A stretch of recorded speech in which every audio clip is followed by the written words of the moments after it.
क्या है आयुर्वेद?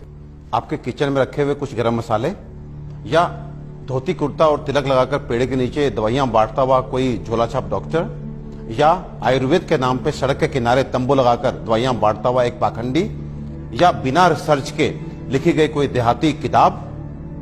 अफसोस की बात है कि हम में से अधिकतर लोग यही मानते हैं और यही जानते हैं, और इसी चूक का परिणाम है कि आज हमें यह दिन देखने को मिल रहा है।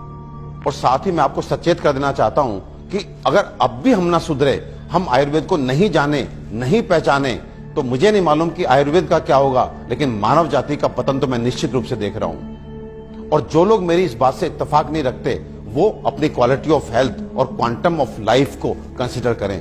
साधनों के अभाव में हमारे बड़ों में से अधिकतर लोग 100 वर्ष की आयु तक पहुंचते थे। ये वो आयु है जिसकी आज हम साधन संपन्न होने के बावजूद भी कल्पना तक नहीं करते।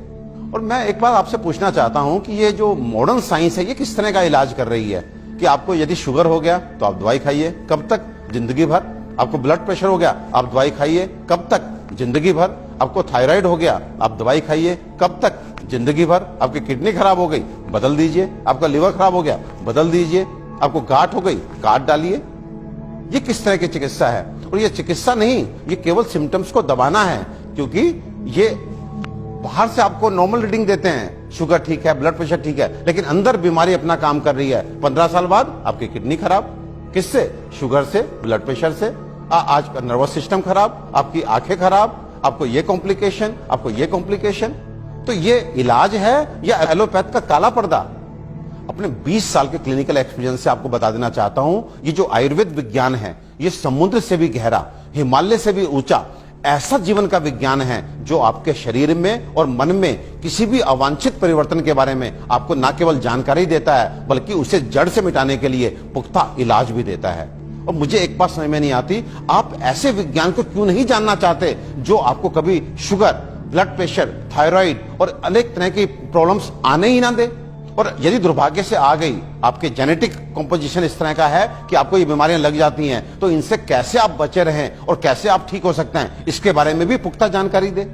मित्रों, आयुर्वेद सबसे पहले स्वस्थ से स्वास्थ्य रक्षण के लिए आपको ऋतुओं के हिसाब से आपको क्या खाना चाहिए, क्या पीना चाहिए, किस तरह की जीवनचर्या आपकी होनी चाहिए, ये सब सिखाता है। और उसके बाद अनफॉर्चुनेटली यदि आप बीमार पड़ते हैं तो यहाँ पर लाखों दवाओं का वर्णन है, जिसमें आपकी काष्ठ औषधियां यानी कि जड़ी बूटियों से बनी औषधियां, आपके मिनरल्स यानी कि खनिजों से बनी औषधियां, रस औषधियां, इतनी सारी औषधियों का वर्णन है जो आपके उन बीमारियों के लिए भी आपको इलाज देती हैं, जिसमें आज का मॉडर्न साइंस जो है अपने हाथ खड़ा कर देता है। आज फैली किसी भी विषाणु जनित बीमारी के लिए वेंटिलेटर्स का इंतजाम मॉडर्न साइंस करता है। केवल किस लिए?